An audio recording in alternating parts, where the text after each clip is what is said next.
सुंदर नहीं थी, लेकिन अमीर बाप की बेटी सृष्टि पर उसकी माँ जान छिड़कती।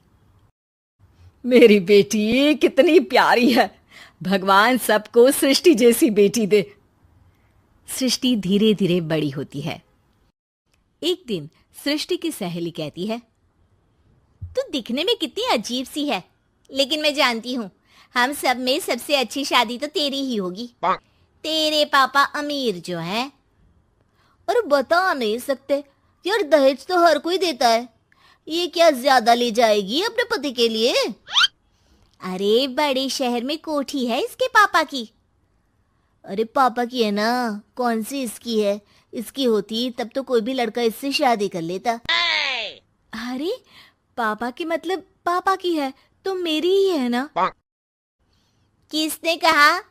अब तेरी तो तब होगी ना जब तेरा भाई ना हो।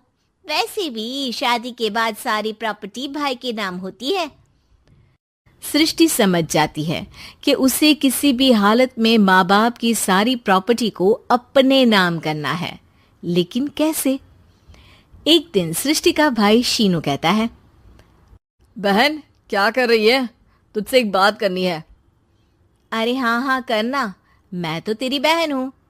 बहन मेरी लाइफ में ना एक लड़की है, बहुत अच्छी है। मैं सोच रहा हूँ माँ और पापा से बात करूँ शादी के लिए। सृष्टि को समझ में आ जाता है कि भाई की शादी होते ही भाभी उसे एक दिन भी घर में बर्दाश्त नहीं करेगी। क्या बात है भाई, बताना कौन है वो? यार वो बहुत अच्छी लड़की है, पढ़ी लिखी है, मेरे साथ जॉब भी करती है।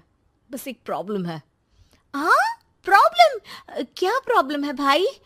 यार वो शादीशुदा है, लेकिन उसके पति ने उसे सिर्फ इसलिए छोड़ दिया क्योंकि उसके माँ बाप दहेज नहीं दे पाए।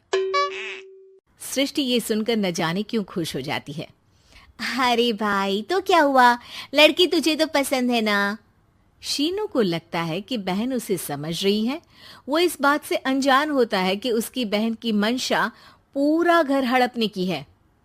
सृष्टि अपनी माँ से कहती है, मम्मी मुझे तो बहुत चिंता है, पता है शीनू क्या कर रहा है? अरे क्या कर रहा है, वो तो काम पर जाता है और वापस घर आता है। नहीं ना माँ, वो यही तो नहीं कर रहा, बाकी सब कर रहा है। आपको पता है उससे प्यार है, और वो भी एक शादीशुदा लड़की से। ये क्या हो गया, मैं सोसाइटी में क्या मुंह दिखाऊंगी? अरे तेरे पापा तो यही कहेंगे कि मैंने ही उसे बिगाड़ दिया है।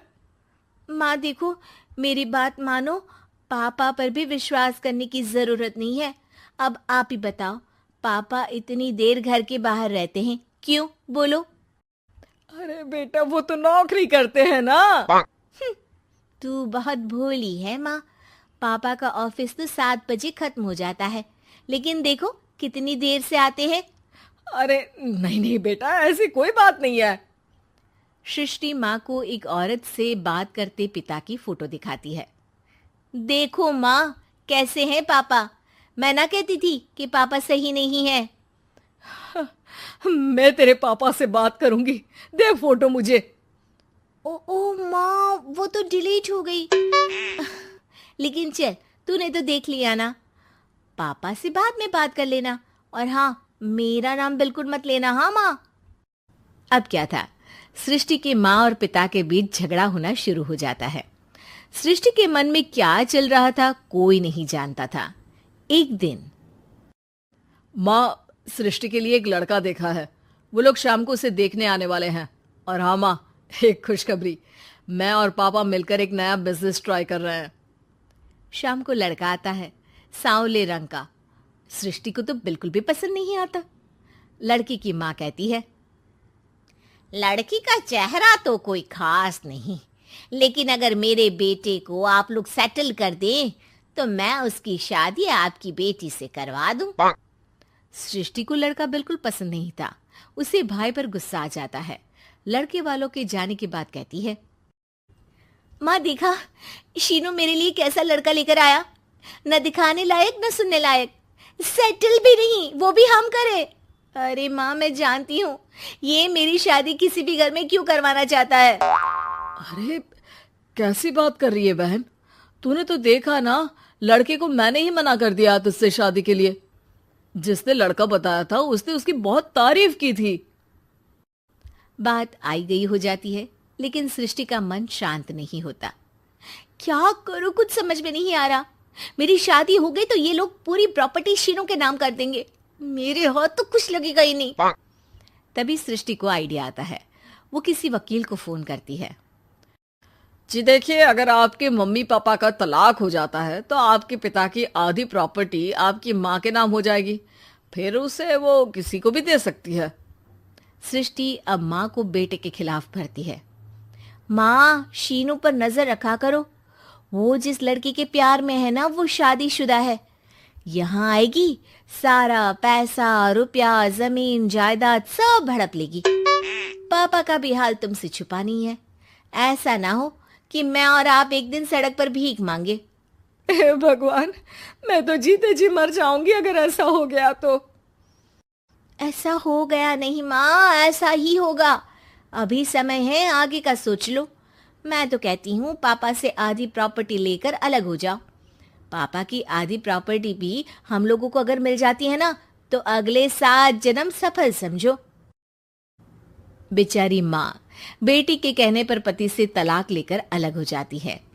सृष्टि अब पैसों से गाड़ी और अपने दूसरे महंगे शौक पूरे करने लगी। उसके दोस्त भी उसके पैसे इस्तेमाल करते। सृष्टि, कल तुम कहाँ थी? मैं सारा दिन घर पर अकेली थी। तो मैं क्या करूं? मैंने ठेका तो नहीं लिया है ना तुम्हें संभालने का।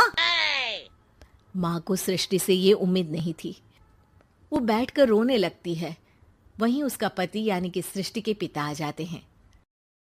मैं जानता था कि तुम्हारा यही हाल होगा, तो आपने मुझे रोका क्यों नहीं? मैं रोकता तो तुम रुकती क्या? सृष्टि के कहने पर तुमने मुझ पर अपने बेटे पर शक किया, लेकिन तुम ये भूल गई कि कैसे हम दोनों ने मिलकर जीवन में इतना सब खड़ा किया। माँ पति के गले लग जाती है। मुझे माफ कर दीजिए, मैंने आपकी कमाई का एक बड़ा हिस्सा गवा दिया। कोई बात नहीं, तुम साथ हो तो मैं ऐसी 7 प्रॉपर्टी खड़ी कर दूंगा। तभी वहां सृष्टि आ जाती है रोते हुए। माँ, मयंक ने मुझे छोड़ दिया। वो बोल रहा था जब तक मेरे पास पैसे थे तब तक ही वो मेरे साथ था। पापा, माँ, मुझे माफ कर दीजिए।